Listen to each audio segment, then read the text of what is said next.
Assalamualaikum warahmatullahi wabarakatuh. Saya Rizal. Di sini saya ingin menerangkan tugas UTS dari mata kuliah Etika Bisnis, di mana pandangan terhadap praktek overclaim, yaitu praktek overclaim dalam industri skincare adalah bentuk ketidakjujuran bisnis yang melanggar prinsip etika karena menyesatkan konsumen dan berpotensi membahayakan kesehatan, sehingga transparansi dan tanggung jawab seharusnya menjadi landasan utama dalam pemasaran produk. Dan saya tidak setuju dengan eee, praktek overclaim karena jadi menurut prinsip kejujuran, honesty, dan tanggung jawab itu dalam etika bisnis, perusahaan wajib menyampaikan informasi produk secara akurat. Overclaim melanggar prinsip, utilitarisme karena menimbulkan lebih banyak kerugian daripada manfaat bagi konsumen. Selain itu, teori Kantian etik menekankan bahwa konsumen harus diperlakukan sebagai tujuan, bukan sekadar alat untuk keuntungan. Masalah di mana mengklaim itu adalah pertama kejujuran, karena mengklaim berlebihan sehingga menyesatkan konsumen. Tidak transparansi karena tidak mencantumkan bahan berbahaya seperti hidrokunion dan mengabaikan keselamatan konsumen demi keuntungan. Lalu dampaknya terhadap konsumen di mana resiko kesehatan, hilangnya kepercayaan terhadap produk lokal, dan konsumen merasa ditipu dan dirugikan secara finansial. Dan untuk rekomendasi untuk perusahaan, yang pertama ada audit bahan baku sehingga memastikan semua bahan sesuai standar BPOM. Dan kedua, label transparan di mana mencantumkan komposisi dan kadar bahan aktif dengan jelas sehingga kita bisa memvalidasi klaim produk melalui penelitian ilmiah dan memberikan informasi realistis tentang manfaat produk. Yang keempat. Dan langkah ini meningkatkan akuntabilitas perusahaan dan membangun trust konsumen.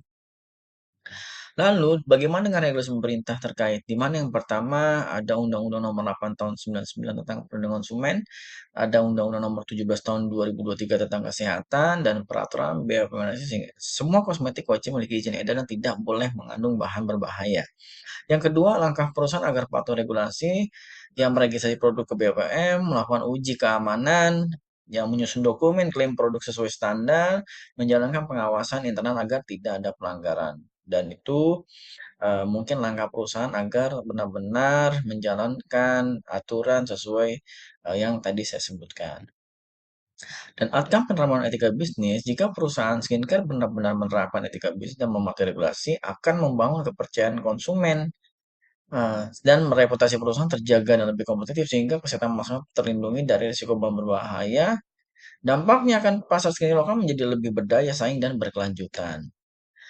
Dan tahap audit internal untuk roadmap etika bisnis skincare di mana melakukan inventarisasi bahan baku, evaluasi semua klaim produk, hapus klaim yang tidak didukung oleh bukti ilmiah, eh, dan bentuk tim compliance khusus untuk memantau dan undang-undang perlindungan konsumen. Dan ini memang tahap audit internal penting karena nanti produk itu akan divalidasi, di mana akan dilakukan uji klinis, menggunakan sertifikasi pihak ketiga misalnya dermatologi, lembaga riset, dan memastikan setiap klaim memiliki dasar ilmiah yang bisa diverifikasi. Dan roadmap etika bisnis skincare ini juga menerapkan label jujur dan lengkap komposisi, baik dosis, bahan aktif, potensi efek samping, dan menggunakan bahasa yang realistis dalam promosi dari overclaim. Sehingga konsumen juga bisa mengerti apa bahan yang ada di dalamnya. Tidak menggunakan bahasa-bahasa yang mungkin konsumen itu bingung. Dan mempublikasikan hasil uji klinis atau sertifikasi di website resmi. Itu bentuk dari kejujuran perusahaan agar meningkatkan kepercayaan dan keamanan bagi konsumen.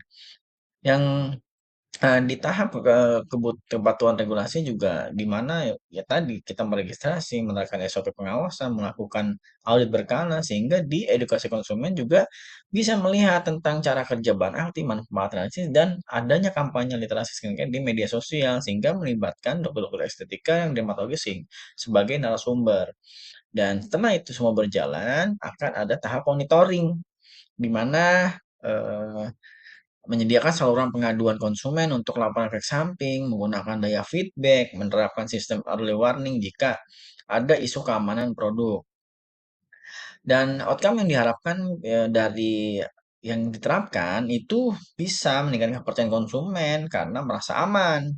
Reputasi perusahaan juga terbawa sehingga lebih kuat. Kesehatan masyarakat ini dari risiko bahan berbahaya sehingga industri skincare lokal menjadi lebih berkelanjutan.